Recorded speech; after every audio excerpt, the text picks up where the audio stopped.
My name is Olivia, and for years, I lived with my husband, Ethan, and his 20-year-old daughter, Kelly. Though she was not my biological child, we had shared a home, built a life together, and created what felt like a real family. I cared for her, supported her through her struggles, and stood by her side as she grew into adulthood. Then one day, everything changed. Ethan passed away suddenly, leaving both Kelly and me in complete shock. The weight of our loss was overwhelming, but we managed to arrange the funeral despite our grief. The service was somber, filled with friends and family who came to say their final goodbyes. As the ceremony came to a close, I stood before them, my heart heavy, and spoke from the depths of my soul about the man we had all loved. Many in the room were moved to tears. But before the moment could settle, Kelly abruptly rose from her seat. She asked for the microphone, and believing she wanted to share a few words about her father, I handed it to her. What she said next sent a shiver through the crowd. My father Ethan has passed away, and with that, I want to cut ties with this woman who has been pretending to be in charge here, Kelly announced coldly, her gaze locked onto me. A stunned silence filled the room. It's only natural, right? We're not even related. She's just my stepmother, yet she acts like she's my real mom. It was always so annoying. I only played along because Dad wanted me to, but to me, she was never more than a source of money. Whispers spread through the crowd like wildfire. People exchanged glances, their expressions shifting between confusion and judgment. Maybe the stepmother did something bad for a child to say this at a funeral, someone murmured. Kelly smirked as if she had won some unspoken battle. See? Everyone agrees with me, she said triumphantly. Memories of our years together flashed in my mind, the nights I stayed up caring for her when she was sick, the countless times I helped her with her studies, the deep conversations where she confided her fears. She had once called me Mom. Had it all meant nothing? Kelly let out an exaggerated sigh before dropping a bombshell. Do you even know why Dad married you in the first place? She scoffed. I frowned, confused. We met through a friend. We had a lot in common, I replied hesitantly. Kelly laughed mockingly. No, he married you because he needed a housekeeper. He was too busy to raise me or handle housework, so he picked you for that. The air left my lungs. My chest tightened. Was that true? Had there never been love between us? My voice wavered as I asked, that couldn't be true, could it? But Kelly wasn't finished. Can you just be reasonable and give up the inheritance? She pressed. It's only fair. Dad didn't even like you. As his real daughter, I should get everything. I could hardly believe what I was hearing. She wasn't just pushing me away, she was treating me as if I had been nothing more than an inconvenience, a mere transaction in her father's life. For a long moment, I remained silent, absorbing the weight of her words. Then, I nodded. Fine, I said, my voice steady. If that's what you want, I'll do it. Kelly looked surprised. Really? She asked. I met her gaze. Yes. Giving up an inheritance takes legal work, but I'll look into it and send you the documents. A victorious glint flashed in her eyes, but before she could revel in it, I added, just one thing, don't call me by my name like we're close. I won't tolerate it any longer. Kelly recoiled, but she quickly masked her reaction with a smug grin. I don't need your help. I have my own place, my own job. We're done. I exhaled slowly and took back the microphone. I want witnesses, I announced, scanning the room. From this moment on, I no longer consider this child my daughter. No matter what happens, I will not help her again. Please remember that. Kelly gasped, taken aback. What? I see, I continued calmly. Then be strong, no matter what comes next. The funeral ended in an awkward, heavy silence. Some people pitied me, others seemed unsure who was in the wrong, but none dared to intervene. As I left, a part of me mourned not just Ethan but the relationship I had believed I had with Kelly. In the days that followed, I resolved to move on, to finally free myself from her ungratefulness. But just as I was beginning to settle into this newfound independence, Kelly stormed into my house, her face pale with panic. What is the meaning of this?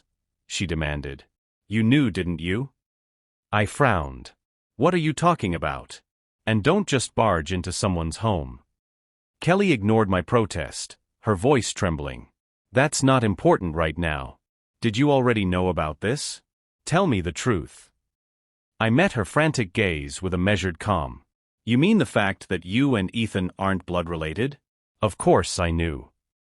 Her eyes widened in horror. How did you know? I sighed.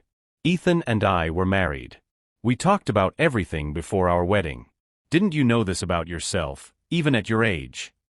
Kelly's face drained of color as she stammered, struggling to process my words. That can't be true. I studied her reaction before finally delivering the final blow. You always acted so close to Ethan, I said, yet he didn't even tell you something this important. For the first time, Kelly had no clever retort, no smug smirk. Just shock and silence. She trembled slightly, her hands unsteady as she lowered her gaze. In a voice barely above a whisper, she pleaded, "Please tell me the truth." I took a deep breath, preparing myself to unveil everything. You always believed Ethan was your biological father, but the reality is different. Your mother was married before she met Ethan. You were born from that first marriage. When she divorced, Ethan took you in, and after she passed away, he raised you as his own. Her face twisted in confusion, the weight of my words settling upon her. She must have discovered the truth while handling the inheritance paperwork, perhaps when reviewing the family registry. I continued, my voice calm but firm. Before Ethan and I got married, he confided in me. He said, "Kelly isn't my biological daughter, but I love her as if she were. If we remarry, I want you to take care of her like she's your own.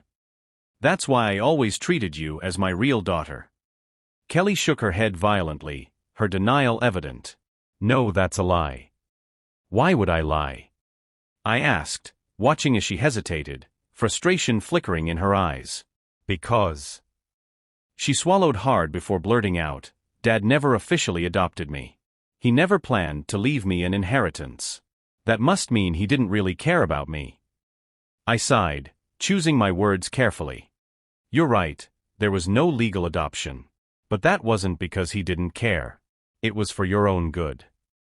Her breath hitched. "For my good." "Yes. Ethan didn't want you to feel burdened with the responsibility of taking care of him as he aged. That's why he never finalized the adoption.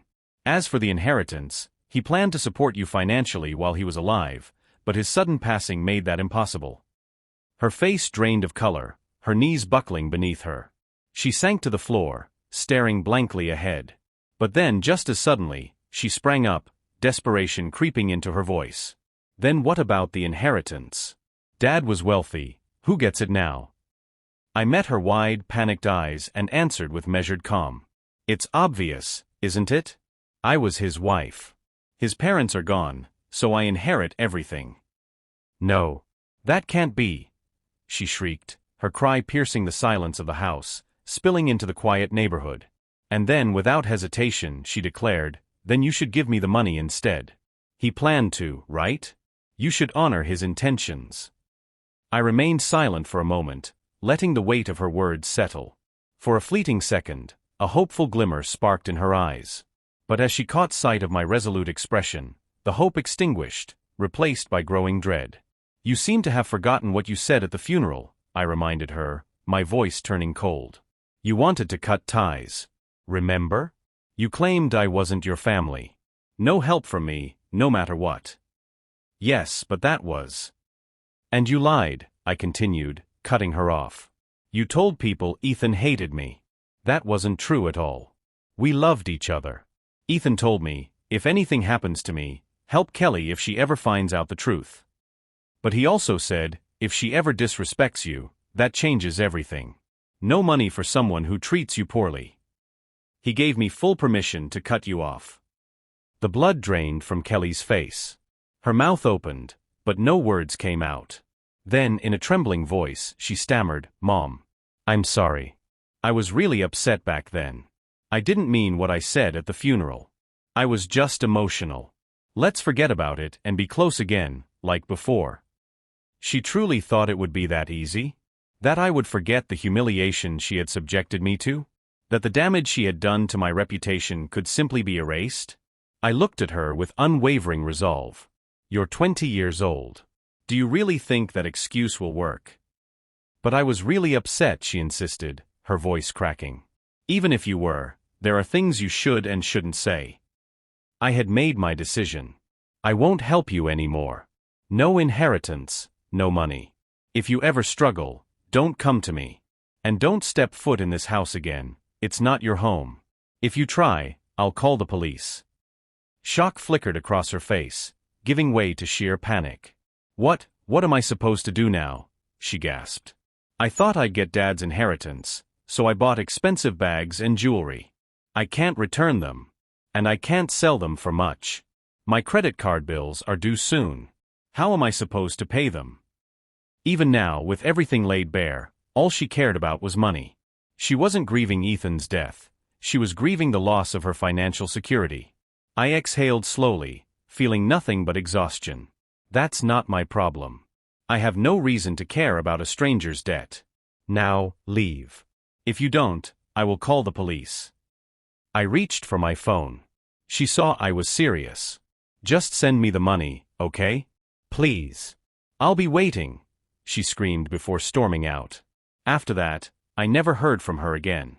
Later, I learned she had gone to Ethan's extended relatives, begging for financial help. You all knew I wasn't Ethan's real child and never told me. You should take responsibility and help me, she had cried. But no one was willing.